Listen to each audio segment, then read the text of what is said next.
The fog rolled in thick off the Atlantic, smothering the narrow streets of Winslow Bay in a damp, gray silence.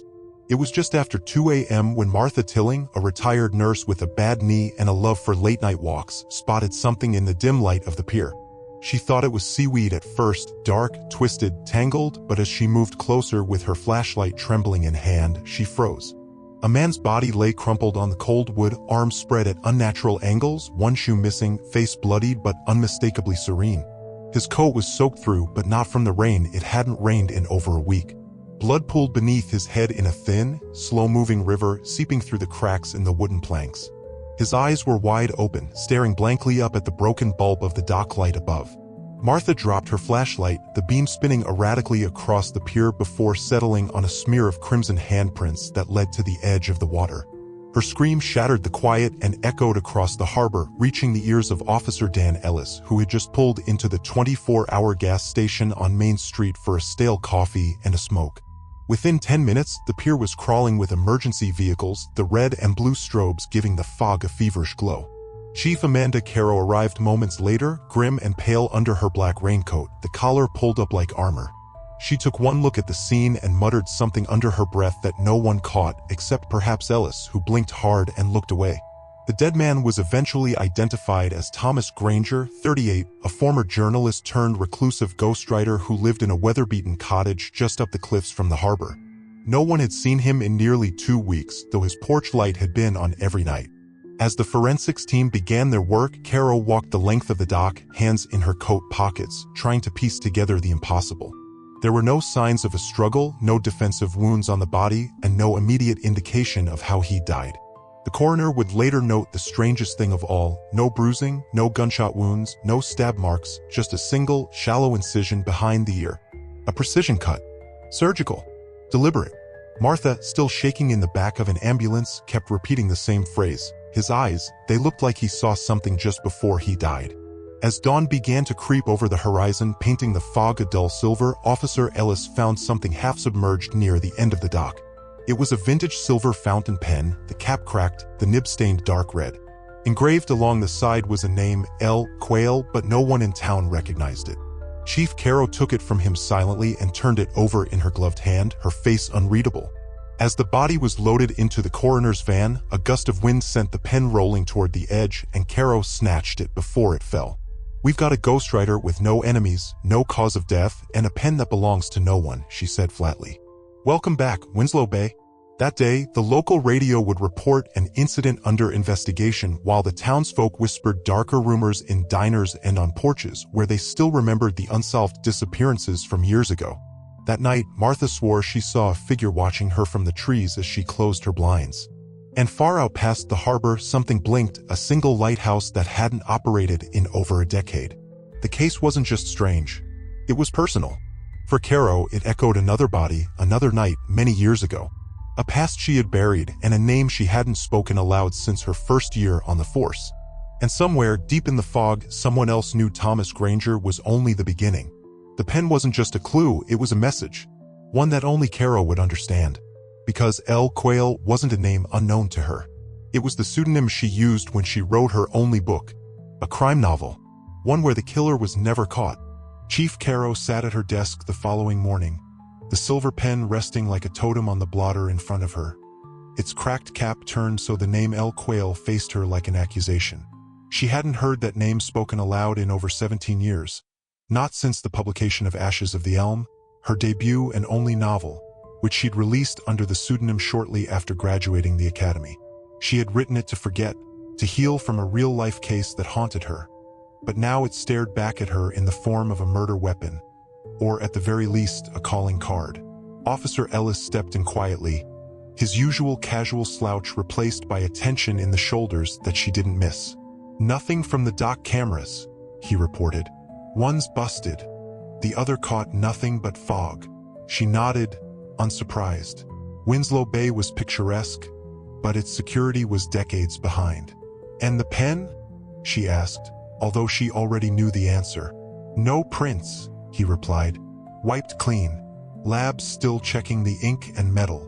She leaned back, hands clasped, staring out the window at the mist crawling across the street. Someone had left that pen there deliberately, And whoever it was, they knew who she used to be. That night, after everyone had gone home, she unlocked her bottom drawer and pulled out a copy of Ashes of the Elm. Its cover long faded, the spine worn. Page 247. That was the chapter where her fictional killer made their first appearance, leaving a victim on a pier, with a pen behind the ear. Just like Granger, her stomach turned. This wasn't coincidence. It was mimicry. Someone was copying scenes from her book. A book no one should remember. She flipped through the pages. Every detail she once penned now taking on horrifying weight. Granger hadn't just died. He had been staged. The next morning, she gathered a small team: Ellis, forensic tech Naomi Jean, and a transfer detective from Portland named Caleb Rourke.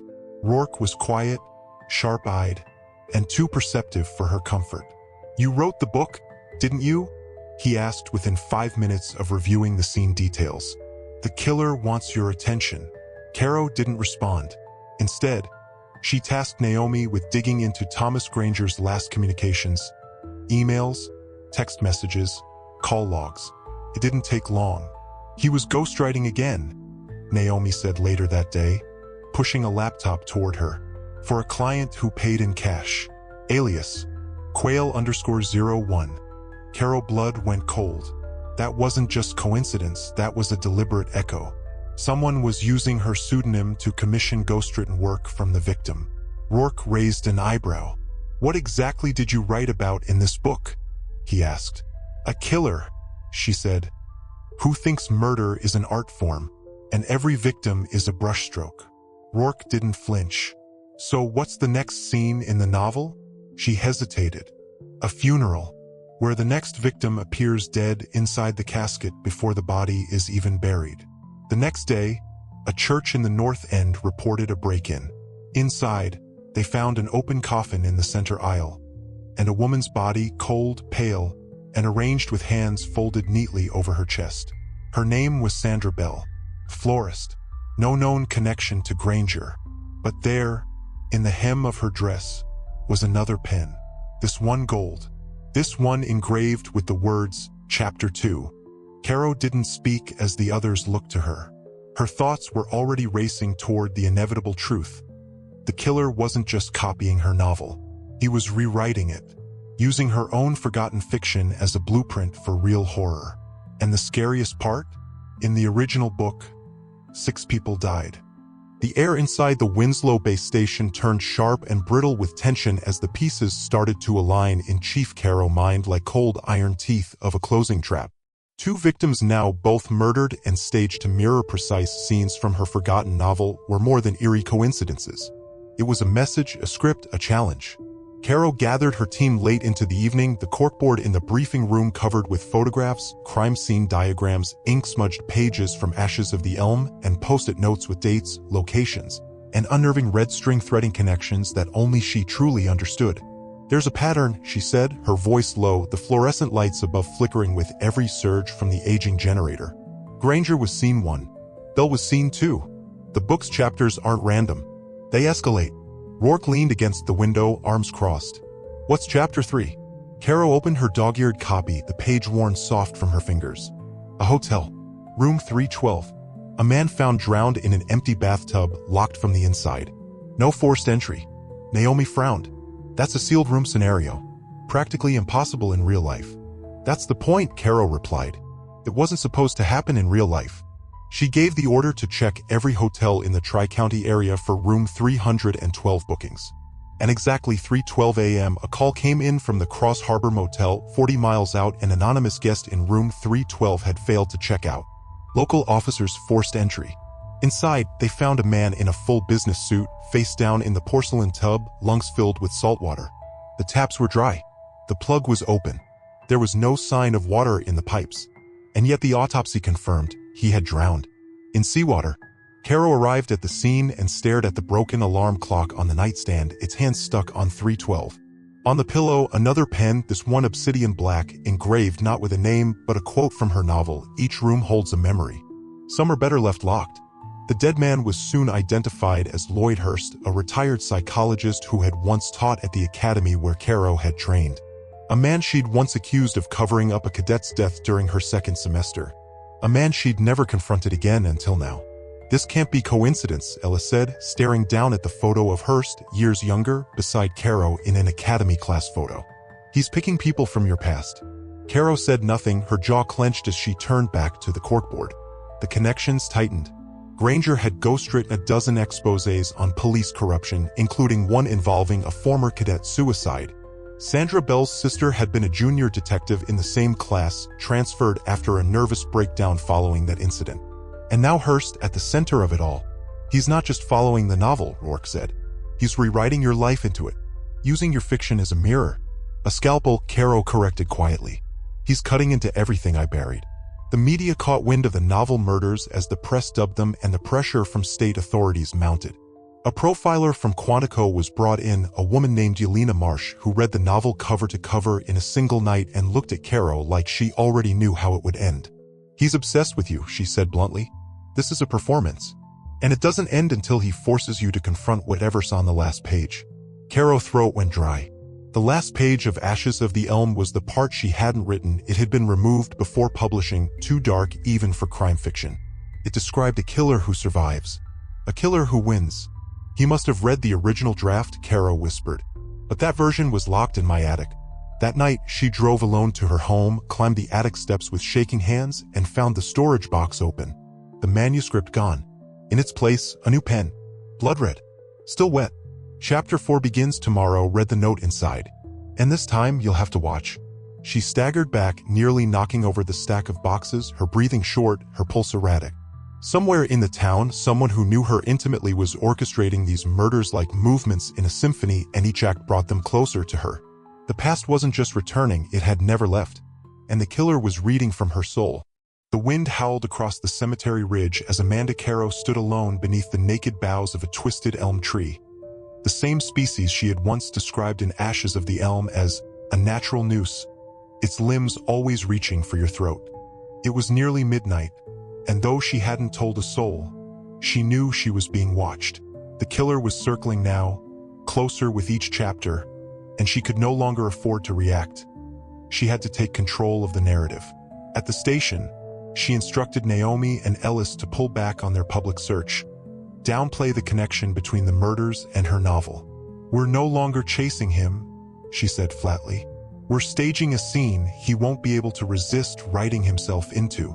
Rourke was the only one who saw the dangerous glint in her eyes and dared to challenge her. You're using yourself, he said. That's what he wants.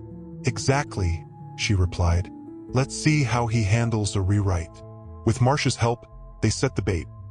An anonymous online post claiming a survivor of the original crimes, known only as AC, would be revealing everything in a live reading at Winslow Bay's abandoned library. A decaying Gothic structure shuttered since the early 2000s and, coincidentally, the setting of Chapter 4 in her unpublished manuscript. The real killer would never be able to resist the lure of the page being rewritten. As preparations began, Caro descended deeper into memory, her nightmares now bleeding into the waking hours. She saw flashes of her past case, the cadet's death, the way the faculty buried it, the journal she had destroyed before writing her novel. Now she wasn't so sure it had ever really burned. Surveillance was set up in the library. Hidden cameras, pressure sensors under the floorboards, a thermal scanner in the rafters.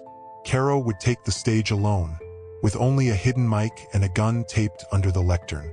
You're gambling with your life, Rourke said that evening, voice low. I've already lost more than I can count, she whispered. The night arrived cold and still. Fog clung to the stone steps as Caro entered the library and lit a single lantern, her shadow stretching long across the moldy carpet. Rows of rotted shelves loomed like gravestones around her. She opened the manuscript and began to read aloud.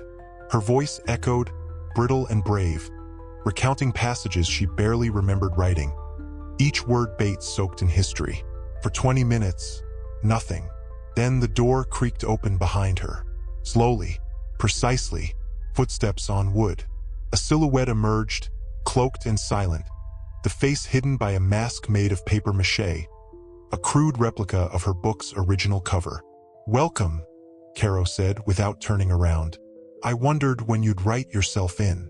The figure said nothing but raised a gloved hand and dropped a pen at her feet. A new one. Wait, no engraving, just a barcode. You want me to finish it? She said, heart hammering. You're not satisfied with being the villain. You want me to author your legacy. No, the voice said, distorted but human. You already have. With that, the lights went out. Every camera feed cut to static. The mic failed. Naomi's voice screamed through the comms. We've lost her.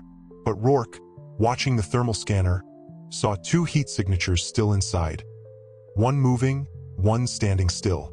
He rushed the doors, kicked them open, gun drawn. Inside, he found Caro alone, the manuscript burned to ashes in the fireplace. Blood smeared across the floor. Not hers.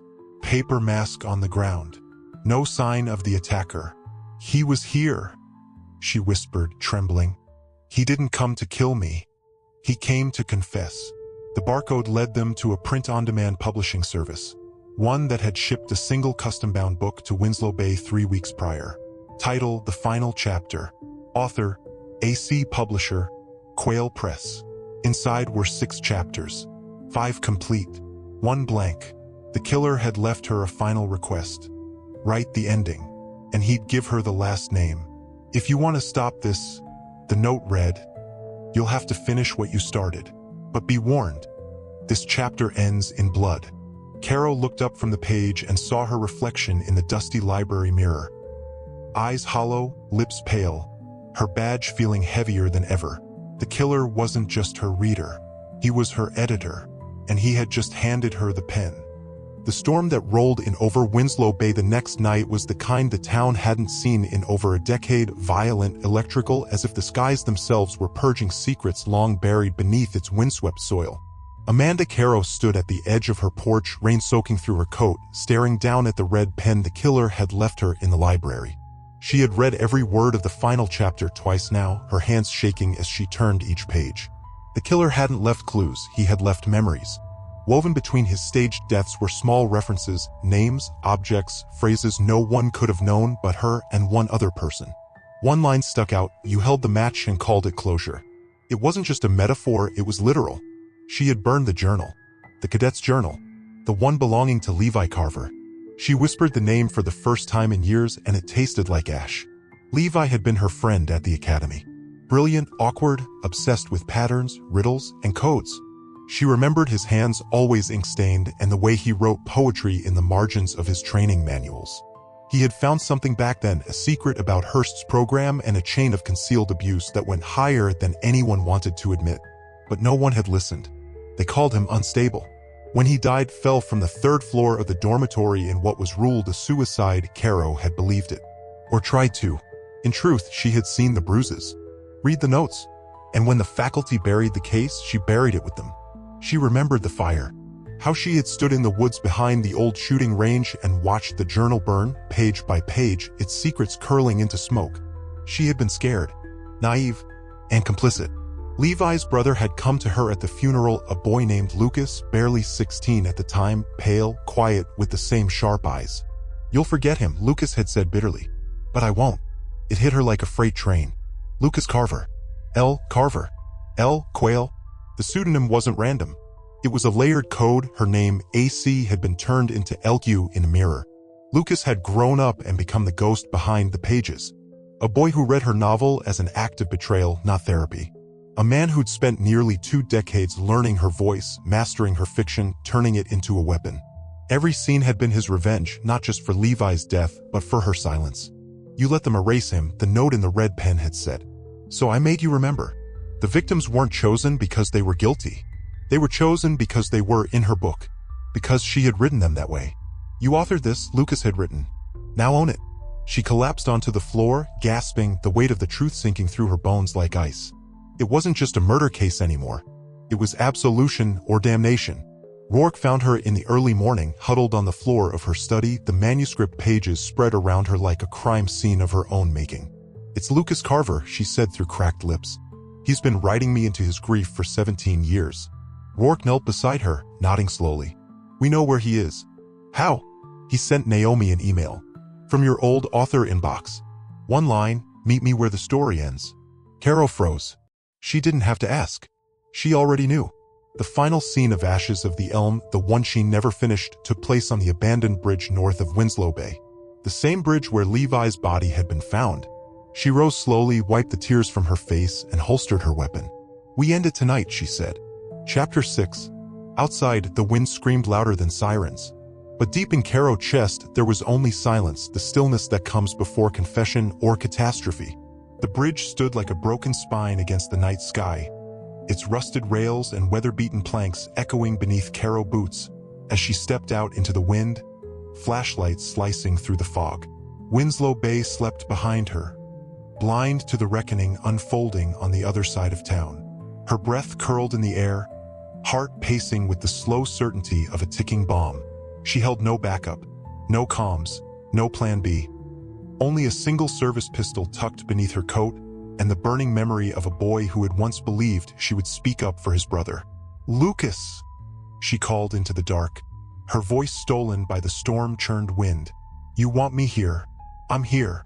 A shadow stepped into view from the opposite side, slow, deliberate, as if walking not just toward her, but out of the past.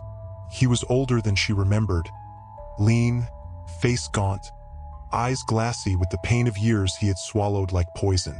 Amanda, he said calmly, the sound of her name like a blade against glass. You wrote me into this story before I ever picked up a pen. Lucas, she started, but he raised a hand, silencing her. No, he said, let me speak. I was 16 when I read your book. 16 when I realized my brother's death had been turned into fiction, that you had taken what little he left behind and burned it. I was trying to make sense of it, she said, stepping closer. I was a coward, but I didn't kill him. You didn't have to, he said bitterly. You just did nothing. The flashlight flickered, casting ghostly arcs across the wet steel. Lucas pulled something from his coat. Not a gun, but a notebook, worn, leather-bound, damp with rain. I rewrote every chapter of your book, he said. But this is mine. He tossed it to her. She caught it, hands trembling. Inside were pages, detailed accounts of every murder. Motives, methods, quotes, drawings. And in the back, a list of names. Hers at the top. Why didn't you kill me? She asked, her voice hollow. You had chances. Because I didn't want to kill you, he said. I wanted you to remember him, really remember him. And I wanted you to finish what you started. Lightning cracked in the distance, illuminating the entire bridge in stark white. I should arrest you, she said, her voice hoarse. You could. But I read your final chapter, he said. The real one, not the one they published. And I know how it ends. She drew the gun not to threaten him, but to stop her hands from shaking. I'm not that person anymore.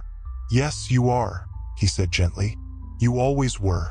You just stopped writing. They stood in silence as the storm raged, two authors of the same broken narrative, surrounded by ghosts. What do you want from me? She asked at last. Forgiveness. No, he said. I want you to carry him with you, not as a character, as a brother, as a name. He turned and began walking toward the other end of the bridge, rain washing his silhouette into shadow. Lucas, she called after him, voice cracking. He paused. There's one more chapter, she said. Let me write it. He nodded once and vanished into the fog.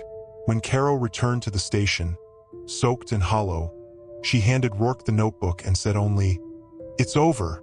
But in her study that night, with the storm still whispering against the windows, she sat down and opened a blank document. Title, The Bridge Beyond the Elm. Author, Amanda Caro.